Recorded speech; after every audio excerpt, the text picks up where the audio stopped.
આજે આપણી પ્રેક્ટિસનો 25મો દિવસ છે અને જો તમે મારી સાથે રેગ્યુલર પ્રેક્ટિસ કરતા હશો તો તમારું હૃદય ચોક્કસ થોડું થોડું ચુંબક જેવું બની ગયું હશે અને તમને આભાર માનવાની પ્રેક્ટિસ પણ પડી ગઈ હશે. પણ આ આભાર માનવાની પ્રેક્ટિસ ફક્ત હું કરાવું એટલો સમય માટે નથી, પણ રોજ જ કરવાની જ છે. જો તમે અત્યાર સુધી આભારની પ્રેક્ટિસ કરી હશે તો તમને ખ્યાલ પણ આવી ગયો હશે કે પ્રેક્ટિસ કેવી રીતે કરવાની છે અને એવી ને એવી જ પ્રેક્ટિસ તમારે રિપીટ કર્યા કરવાની છે.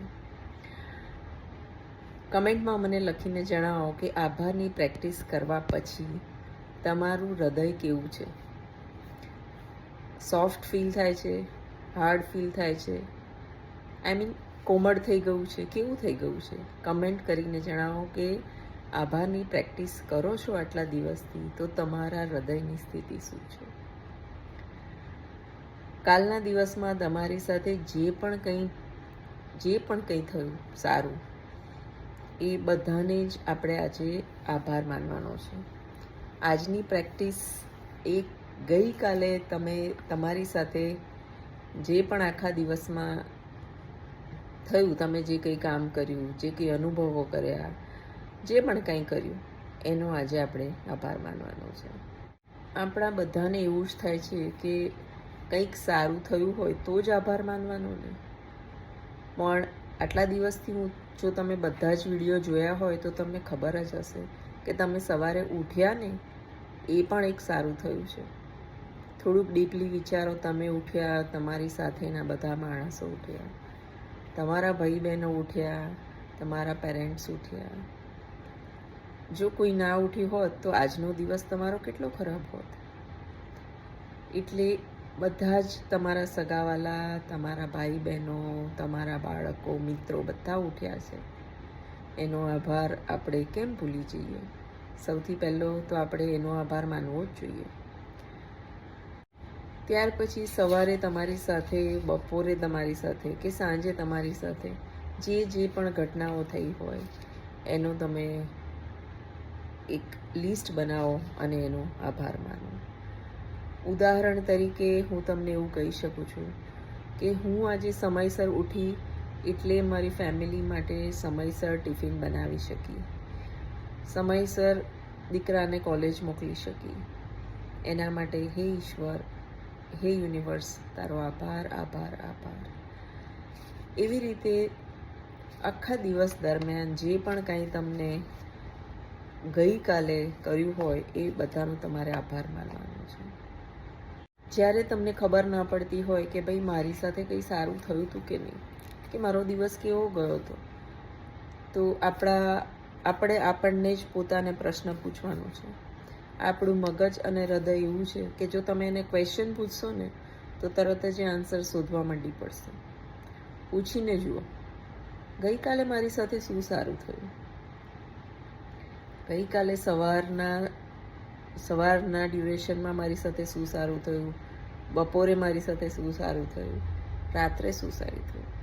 મારો દિવસ કેવી રીતે પસાર થયો? શું હું મારા દિવસથી સંતુષ્ટ છું?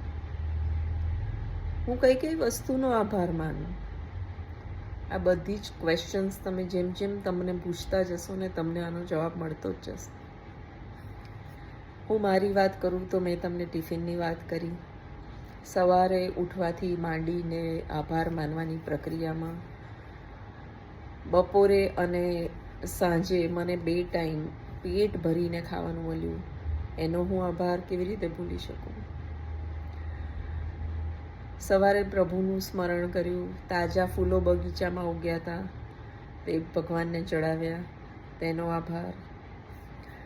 સવારમાં એક નાની સરખી બિલાડી આવે છે જેને હું દૂધ આપું છું, એ ટાઈમસર આવે છે ત્યારે હું એને દૂધ આપી શકું છું, એનો આભાર. નાની વાતો તમને એટલી બધી મળી રહેશે કે તમે એનો આભાર માન્યા જ કરશો. તો આ પ્રેક્ટિસ આજે તમારી ગઈકાલના પ્રસંગોને યાદ કરીને કરવાની છે, જેનાથી તમને એટલું બધો હૃદયમાં આનંદ થશે અને એ આનંદસભર હૃદય આજે તમને આનંદમાં રાખશે. જ્યારે પણ તમે આભાર માનો ત્યારે એવું બિલકુલ ના વિચારશો કે આ વાતમાં શું આભાર માનવાનો. આ તો બહુ નાની વાત છે. નાની વાત, મોટી વાત, ઝીણી વાત, કોઈ પણ વાત હોય, તમારે તો બસ આભારની જ પ્રેક્ટિસ કરવાની છે. જેમ જેમ પ્રેક્ટિસ કરતા જશો તમારું હૃદય ચુંબક થતું જશે, બિલીવ મી. અને તમે જે પણ કાંઈ માંગશો ને એ બધું જ તમને મળતું જશે. આ જ લો ઓફ એટ્રેક્શન છે અને આવી જ રીતે દરેક વસ્તુઓ તમે મેળવી શકો છો. આ દરેક પ્રેક્ટિસને તમારે લખીને કરવાની છે. મેં બોલીને સમજાવી છે, પણ તમારે લખીને કરવાની છે. હું ક્યારેક તમને મારી બુક બતાવીશ, જેમાં હું પણ આભારની પ્રેક્ટિસ રોજ જ કરું છું. અને જ્યારથી પણ તમે પ્રેક્ટિસ કરો ને, ડેટ મારજો.